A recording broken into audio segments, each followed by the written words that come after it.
The future of education in Africa is definitely going to be a great one. That's why we're here today. We'll be discussing education, technology, and all things in between. My name is Aderonke, and with me is Olalekan Adeeko. Thank you for coming. Thank you for having me.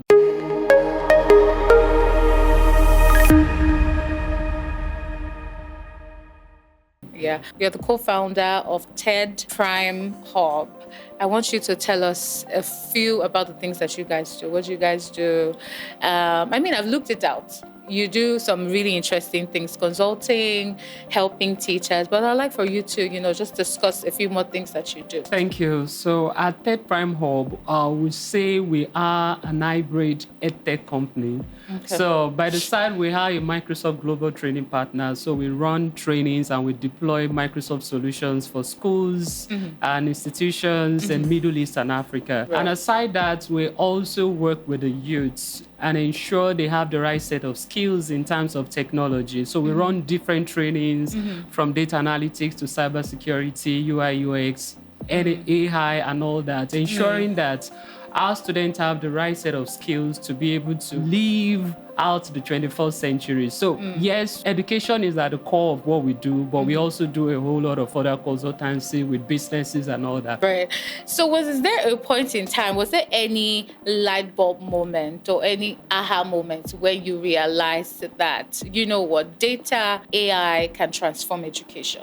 Yes, I studied computer science, and then I had to relearn and unlearn and do a whole lot of, learning by the side. And one of the things I picked up along the line is learning analytics. And that is, an aspect of data analytics that dwell more on education data, how to see how analytics can help education. So there was in 2021, yes, post-COVID, or when we're still battling with COVID.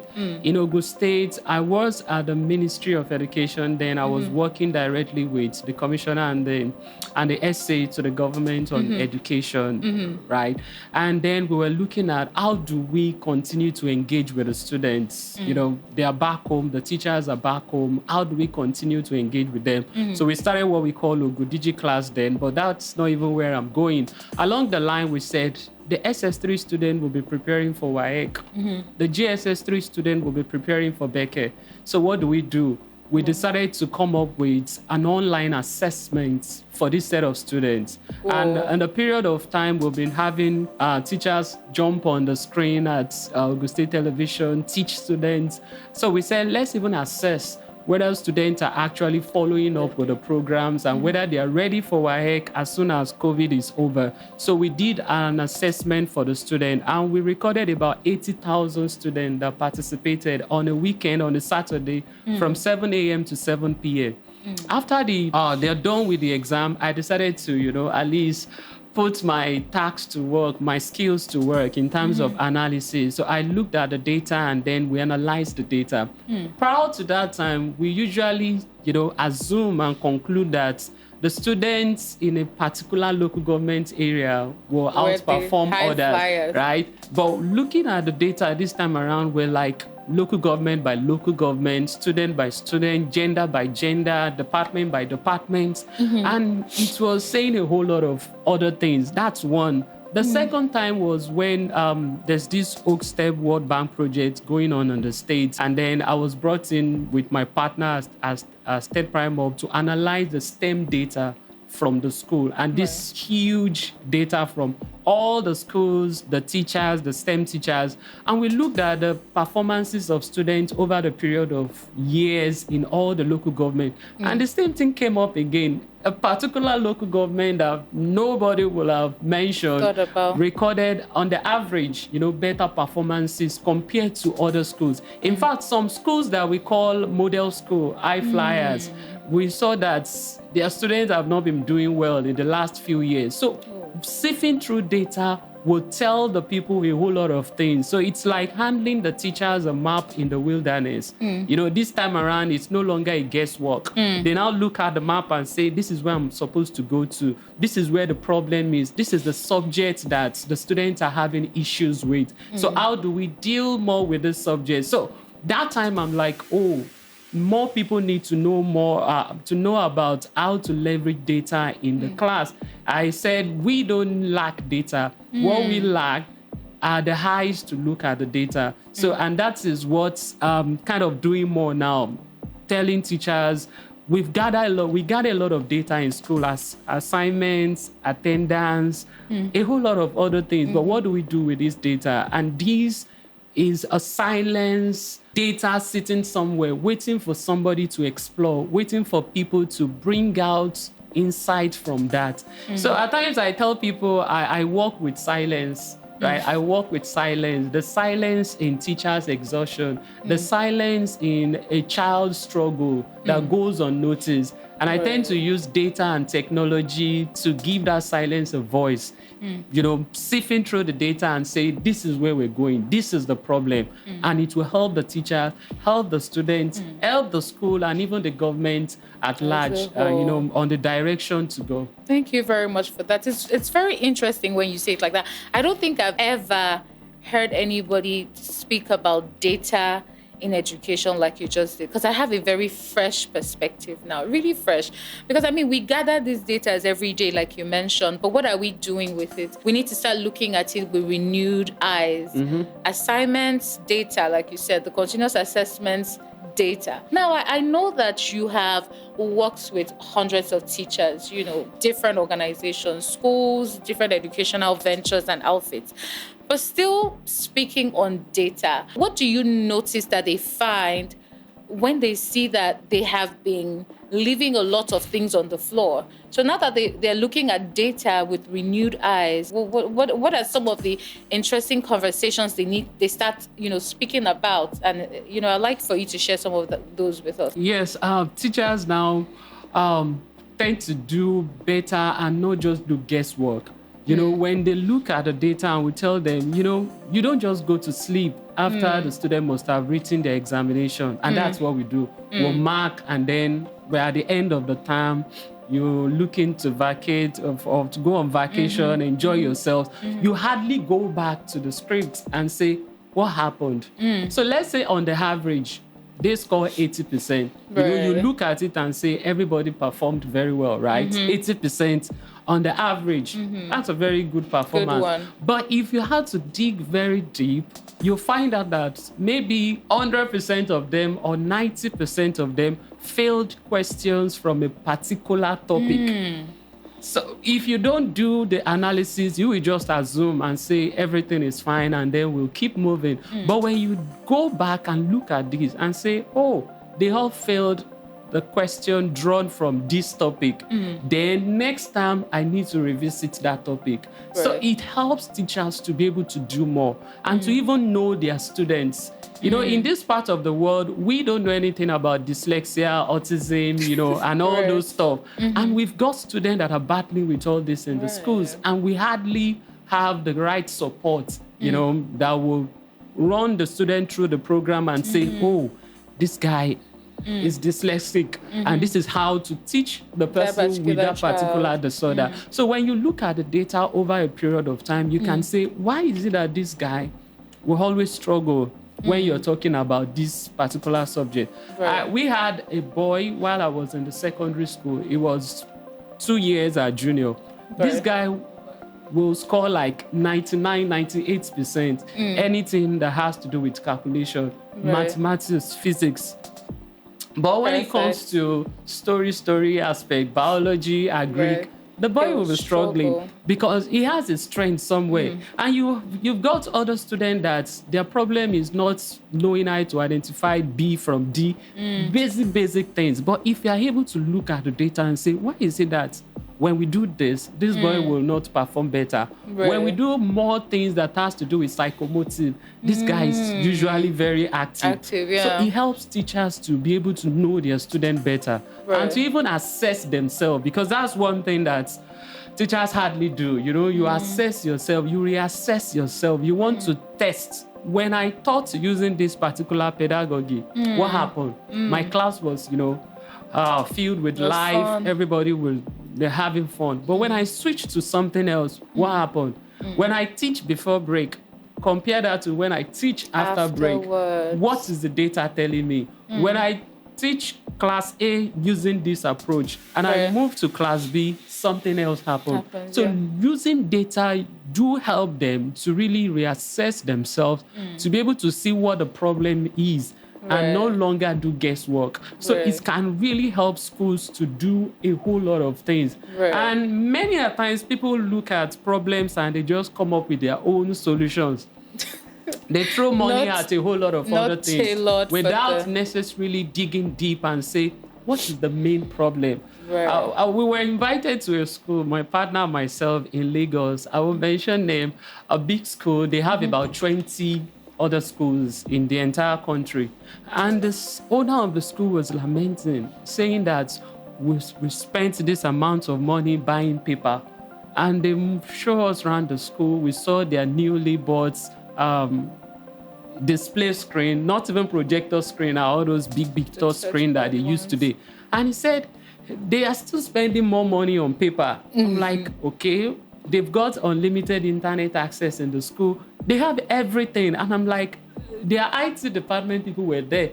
They were, again, asking the woman to do more in terms of technology. And the woman was like, no, I need fresh eyes.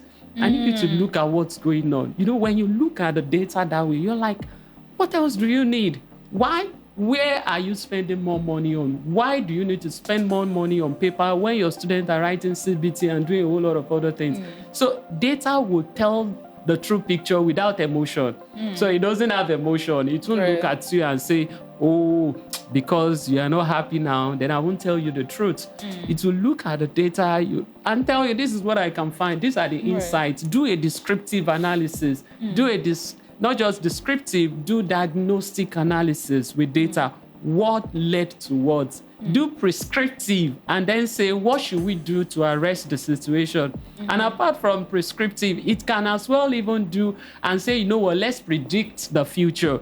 Right. Will our student pass if we continue on this trajectory? So a whole lot of things that data can help us. You know, recently we had issues with JAMB and then people are saying, oh, students are no longer passing. But the truth is, if you look at the performances over the last period of years, the signs have been there. It has always been the same. Oh, okay. In fact, some people even said maybe they even performed better this year compared to the previous years because we've not been looking at the data. I remember analyzing the results for last year. I have not done that for this year. Analyzed the result last year. And I put up a post then. I said maybe JAM should work more with the schools and then with the government. Give them analysis. Let them know the performances of their students too. Right. You know, the subjects where they are having issues. Maybe the government in those states will look at it and say, should we recruit more mathematics teachers or physics teachers or biology teachers because of the performances of their students in all those subjects? So data will really open up a whole lot of things for people to see, and we won't be doing guesswork again. You will have predicted ahead of time and say, with what we're having, this is where we're likely going to be. Or with what I can see here, let's prescribe. What should we do, to change the direction of things and get better? So it's something really huge. They're leveraging it in business a lot. I've been able to work with different businesses for them to tell why they're not doing well, financially, where they're wasting money. So why can't we leverage it in education and really help our students to be able to, get them to where we want them to get to be? Thank you very much for that. Again, this is the first time, I'm listening to somebody speak about data, because I think when you talk about data and data analysis, it's very synonymous with like big businesses, sales, other industries, profits and loss and all that. But when it comes to education, I mean, it's there, but I don't think we look at it, the way you're saying it. And I'm sure there are lots of tools to gather data. And beyond the tools, I think one other interesting point that you have made is the tools are there. You've gathered the data. What are you doing with it? With the data, yeah. What feedback are you giving to be able to, determine what to do and what not to do? And I think I really like that conversation. Now, I want to veer towards something else you do, which is AI. It's safe to say that AI is a buzzword now. It's taking over like all over the world. And it's very disruptive because people are beginning to even get scared. And because I run an EdTech company as well, and I'm very futuristic, I'm always thinking in the futures. And for me, I've thought about it that with the way AI is going, am I going to be out of business at some point? I think about it, I'm like, and I think about it not necessarily from a place of fear, but it's really from a place of what can I do better? How can I start to position myself in a way that it works, for me? Now, I want us to look at AI and the future of education. Again, it's disruptive. Some people are scared. In this part of the world, we're just even beginning to catch up with EdTech, beginning to catch up with the fact that, virtual schools can be a thing in the next 5 to 10, because there's still some Africans or Nigerians that would rather do physical. A lot. I think that we're not even caught up with people embracing that idea. And now there's AI and the fact that robots can teach children, basic things. AI and the future of education, let's look at it. It's disruptive, it's good. Is it safe to be scared already? Is it going to take our jobs as educators? How can we actually position ourselves in such a way that it works for us and we get the impact at the end of the day? Because there was something you mentioned before we even started. You were talking about funding, giving all those tools, but are we really getting the impact? So let's look at AI and the future of education. Is it going to be impactful in this part of the world where people are even just still trying to pass JAM first, and then you're talking about AI? So let's delve into that for a bit. Yeah, I wrote an article recently. I think I converted it to a video too. I said 100 years of education revolution and nothing has changed. I read about when film was introduced, and people said a whole lot of things. Oh, this will change education, When radio was introduced, they said, oh, students can now listen over and over to their student. Computers were introduced. Oh, this will change the game. Internet, and now AI were like, oh, it's going to change. Yes, the tools will continue to evolve and they can change a whole lot of things, and they are so much powerful. But the truth again is, how do we use the tools? Who is using the tools? So do you know how to get the best out of the tools? Yoruba will say, I lapala daumu, and then people will always complain, this is not enough, this is not enough. If you know how to weigh the tool, to use what you have, then you'll be able to get the best out of it. Yes, AI is there. AI is revolutionary. AI is powerful. It can help do a whole lot of things. But in the wrong hand, it won't even do anything. The person will just be using it to do other things. So we must get it right in education. We have to, first of all, do a whole lot of work regarding AI in pedagogy. Okay. How do we integrate it effectively? So there are different levels of what we do in AI in education. The first level is what we call awareness. We want people to be aware, oh, there is AI now. For teachers, let them be aware there is AI in education. It can do this, it can do that. So you don't need to close your ears and close your eyes to it. Awareness. The second stage will now be competency. And say, okay, AI is around. What are the tools? How can you use the tools? So we do competency. And then from there, we move to the third level, which is now knowledge. You know how to use the tools. Can you use it in the class? Apply it. And then the last stage is the proper integration. Knowing how to use the tools, you know a lot about the tools, and now you can use it insightfully and of course effectively in the class until we get to the last end. Then we won't be able to get the best out of AI, whatever it is at the end of the day. So teachers must be able to learn. So we do a lot of relearning, and then you will be able to change a whole lot of things. Your assessment will change too. Else students will just be using ChatGPT and Grok, and then they write essays, they do a whole lot of things. A lecturer was complaining yesterday at a conference. He said they are using CBT for their 100 level and 200 level. And even with the CBT, students will take their notes or the textbook, they feed it into ChatGPT and tell it to come up with objective questions. And they're able to guess like 70-80% of the questions. And I was telling the man, I said, the man was like, so I don't use AI. And I told my colleagues, they should be able to write their questions from the head. I said, that's not the solution, right? You have to reimagine and change your assessment. You have to change your assessment skills. Don't ask students direct questions. Right. Even WAEC and what we do is just focus on the lower order thinking skills. Right. We ask questions like what is list, mention, define. We hardly go beyond the lower order to the higher order. When they now apply, they synthesize, they evaluate. It is when you ask them those questions that they will think creatively before they respond. If you ask me, when did Nigeria gain independence? Anybody can cram it and ask AI, and it will say 1960. Right. But why do people fight for independence? What does it mean to be independent to Nigeria in Nigerian context? Right. Have we fared better under the British and then when we are independent? When you ask questions like this in the exam, students will be able to still think on their own and not just be relying on AI to just give them indirect questions. So I told the man, what do you do regarding problem-based solutions, project-based learning? You ask them question, give them projects, let them apply their skills, let them leverage AI to figure it out and do these things. So AI will do a whole lot of work in education, but if we don't know how to use it effectively, it will just be another innovation, and then we will still be moving in circles, just like Asha sang. We'll be moving in 360, another 360, and we're not actually going forward. So we need a whole lot of training. And that's what many EdTech companies are doing at the moment. Many people are doing, I think I've been like 24 states running trainings for people in Ghana, in Botswana, in Kenya.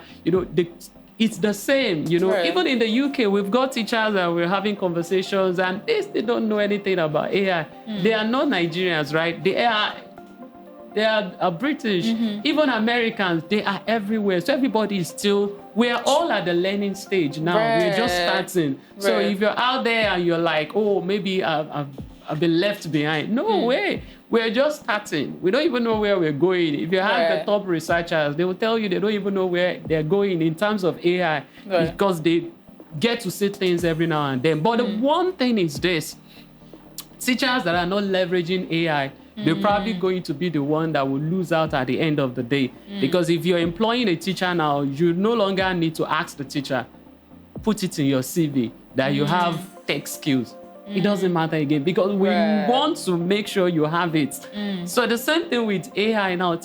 Schools will love to know, can you match what we have on ground? So for us as teachers, we need to also be able to continue to learn so that we won't be left out at the end of the day. We won't lose our jobs. But if you don't do that, anything can happen. I read The Future of Work from the World Economic Forum, and they listed out jobs that will go extinct. Yeah, they did not mention education or teaching. We are talking about emotion. We do a whole lot of things beyond just teaching. We are local parenting. We are the counselor. We are the teacher. You need to do all these things. So you can now leverage AI to be able to give you enough time to do the actual teaching. Rather than spend the whole day writing lesson notes that you won't even follow in the classroom. You now have enough time doing the actual teaching, personalized learning. You have 40 students in your class within 40 minutes, you want to differentiate. It's not easy. It's near impossible.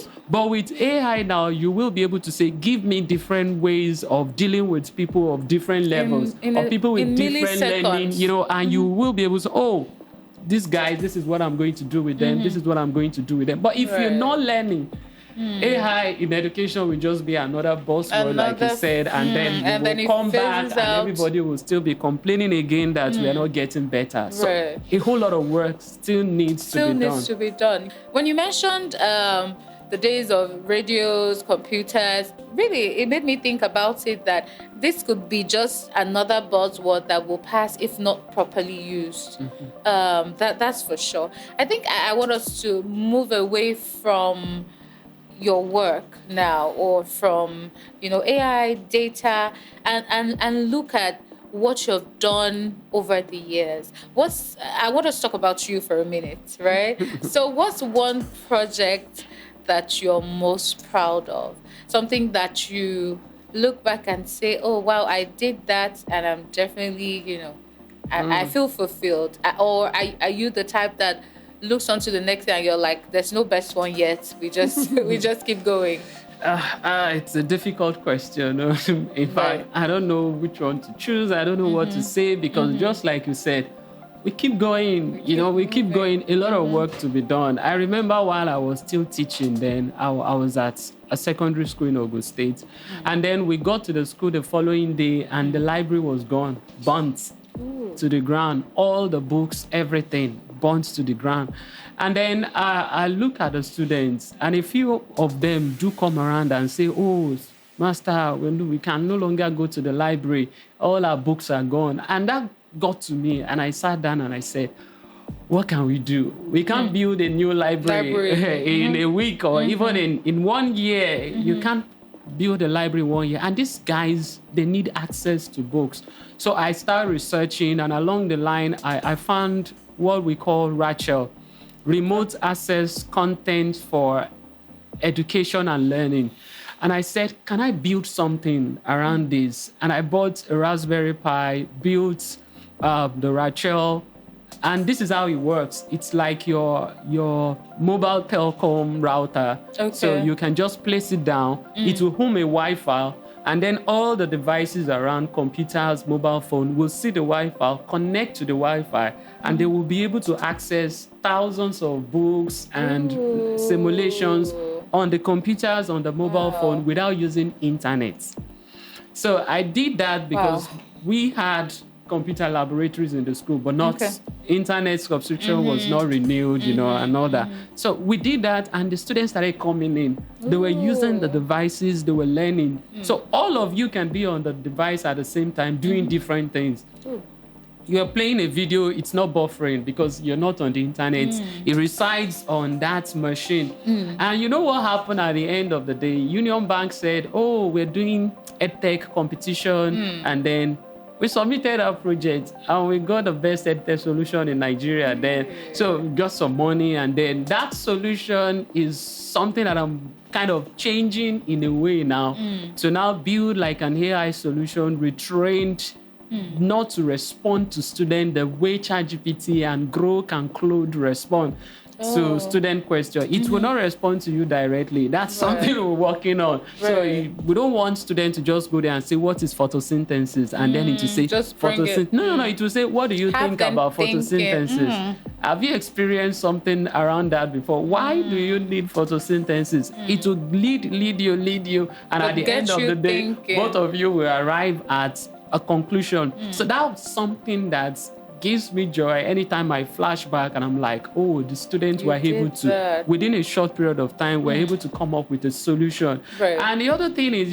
seeing the faces of the teachers, a lot of teachers, getting opportunity to outside their normal work to do a whole lot of things. Because I work more with teachers now, so in different parts of the world, and then you see teachers, being more lively, getting opportunity. That gives me joy because they need it. They do a whole lot of work. And then at times it's as if the world has left them behind and then everybody's looking onto them for miracles. When the jam thing happened, everybody started blaming the teachers until they came out and said, oh, it was a tech glitch or something.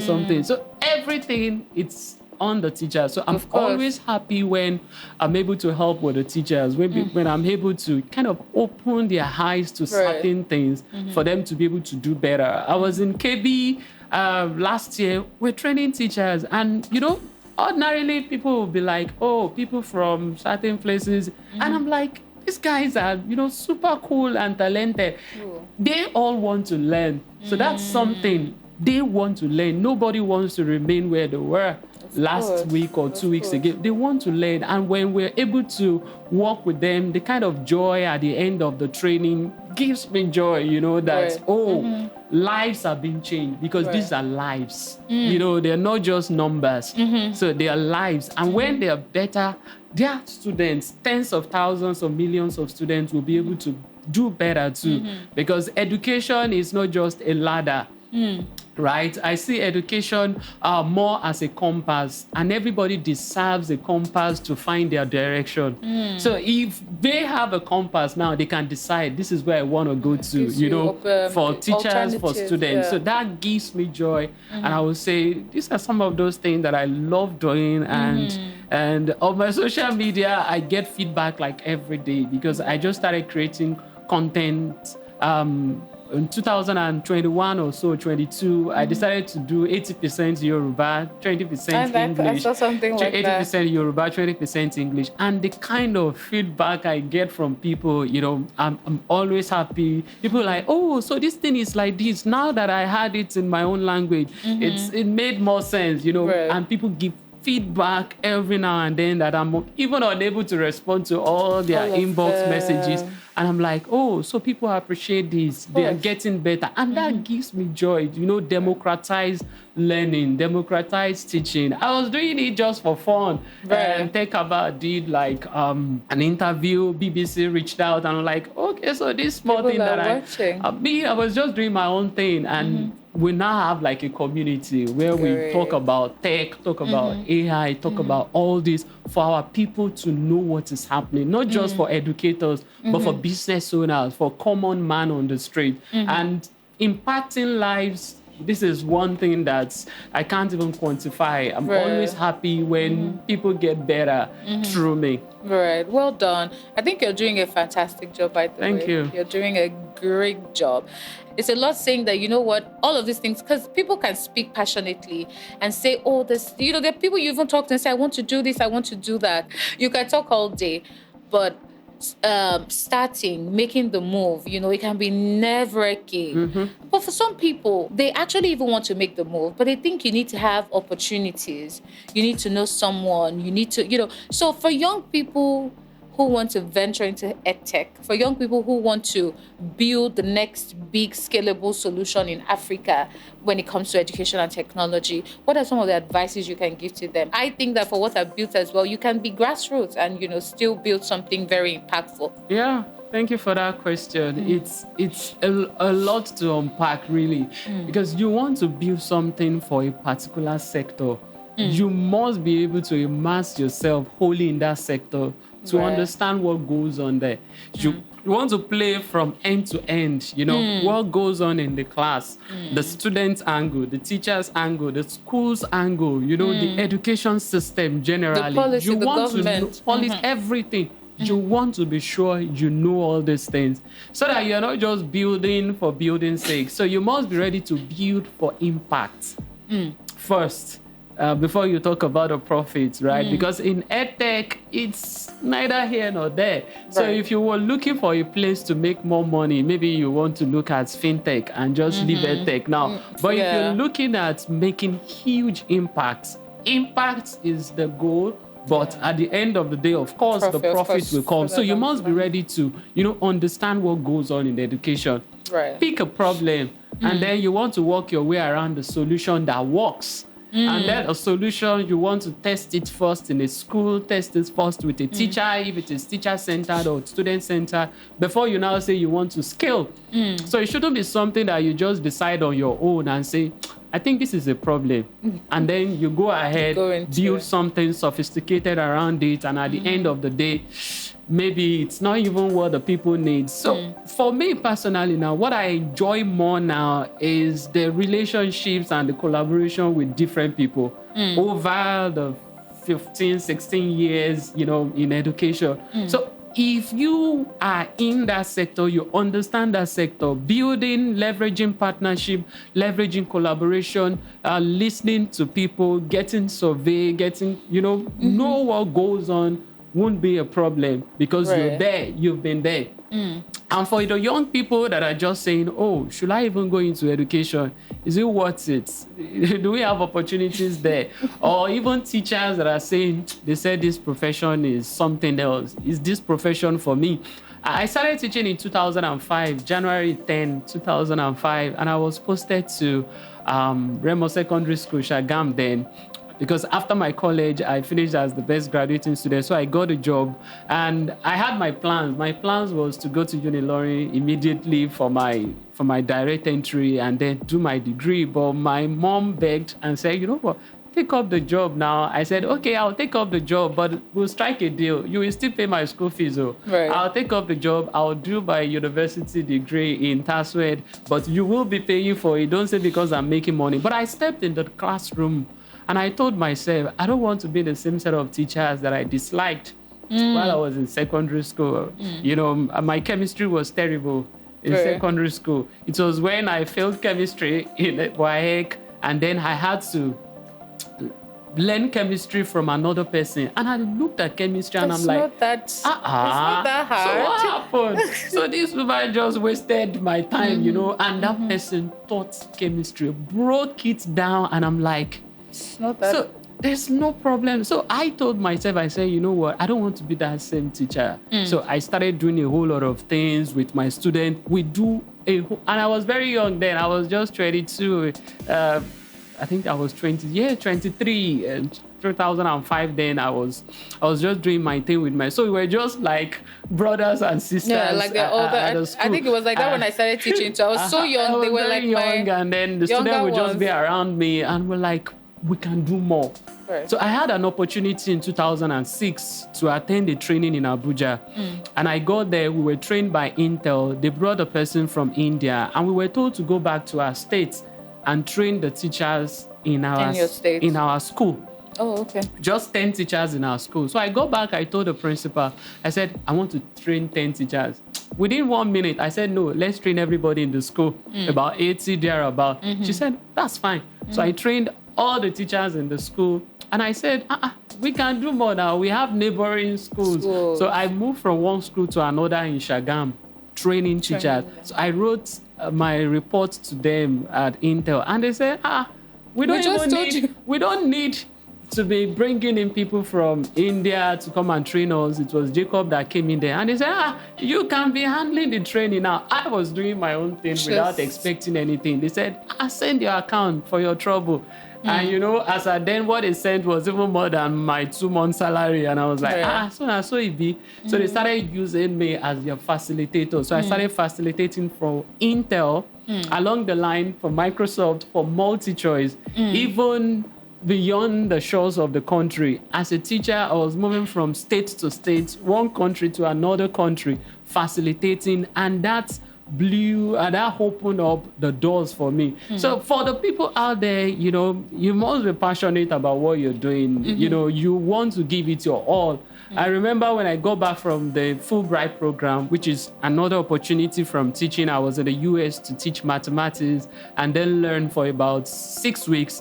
So I got back, got a grant from the US consulate, training teachers in all the 20 local governments in Ogun State. We were in a local government, and then we did the first day. I went back to the hotel in another town.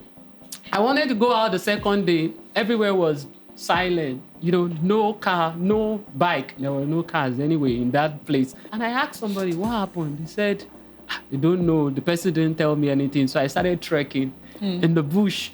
It was when I got to the nearest village, and they said, what are you doing? The, what do you call them? The militants, you know, they were on rampage, they shot, they did all those things. And I'm like, And I was just moving in the bush doing my own thing. So we started moving from one place to the other, just to, to evangelize, to tell the people about how to use technology. So it's not going to be easy. But I tell you, if you're passionate about what you do, the sky will just be like the starting point. Right. I tell people, for the first 13 times that I traveled out of the country to like 10 countries, I did not spend my money on flights or hotel, on anything. Right. And I get lodged in the best hotels in those places through teaching with technology and all of that thing. So if you're out there, education is a very good place where you want to, you want to impact lives, and at the same time, there are opportunities there for you if you are ready to, to go all the way and do your own bit. So build for education, build for impact, build for impact, build for impact, not just profit first, but impact, what the people need. Look for a problem, come up with a solution, and then the rest will take its course. Right. We're wrapping up already, yeah. But I would like to ask, if there was one thing you could fix in education, especially in Africa, what would that be? If you had the power to fix something quickly, just one thing you could fix. Yeah. Yes, I would tell everybody that we cannot wait for the perfect situation to start doing something.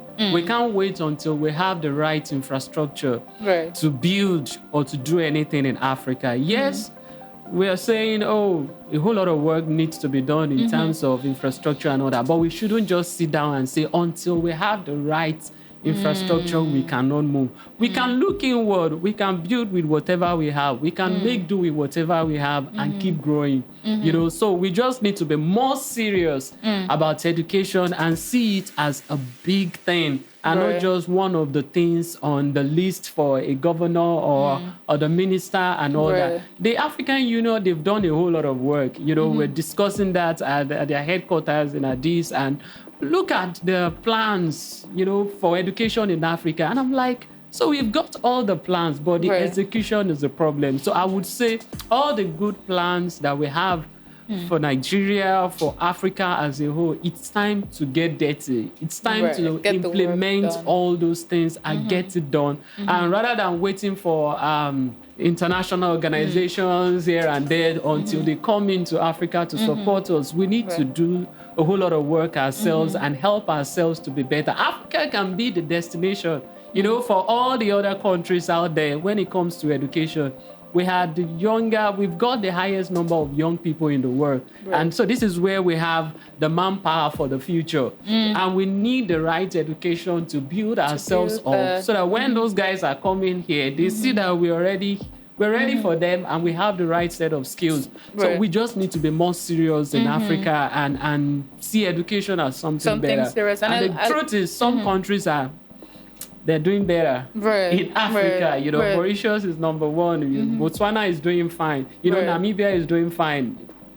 Rwanda is doing fine in education. We just need to be more serious about it. I like the mindset when you say we need to just start with what we have. We don't need to wait for the perfect and situation. I think that mindset is from a place of once being in the system, understanding that being in the system, myself, I once worked, I think I mentioned with the Lagos State, government, but I feel like being in the system, if you really understand, you understand that perfect condition is coming anytime. No. We're very far. It's such a long way to go. And finally, I think I want to end with, what is that one thing you'd like to be remembered for? So what do I say? You want to help me? Yes, for all that have been done, the person that's able to give voice to the silence around the school, the silence, the struggles that the child is going through unnoticed, the person that is able to, bring voice to that silence using education, using technology, using data analysis and all that. And I wrote on my LinkedIn, I said AI evangelist. I saw it. So I want to be able to win a lot of souls, in terms of the right use of technology, responsible use of these tools, because we missed that when internet became a thing and they were just doing what they felt, it's how they should do it. But with AI now, we can do more damage if not cautioned. If you don't have the right set of people to mentor the people that are using it, because it can do a whole lot of damage if not properly guided. So I want to be that evangelist to help people, understand the use of AI for social good, responsible use of these tools, guided by the right set of ethics, so that at the end of the day, they're able to do better. They're able to, optimize their business process or their school process, their workflows, and they are able to, increase their performances all around. Right. Thank you very much. This was definitely an amazing conversation. I'm leaving seeing a lot of things from fresh eyes or with fresher eyes or renewed eyes. And I'm really grateful that you stopped by to have this conversation with us. Thank you very My much. pleasure. Thank you. I have learned so much from Mr. Olalekan. I'm seeing things from a different perspective now, and I hope that you have also learned a thing or two as well. Thank you for watching, and join us in the next episode.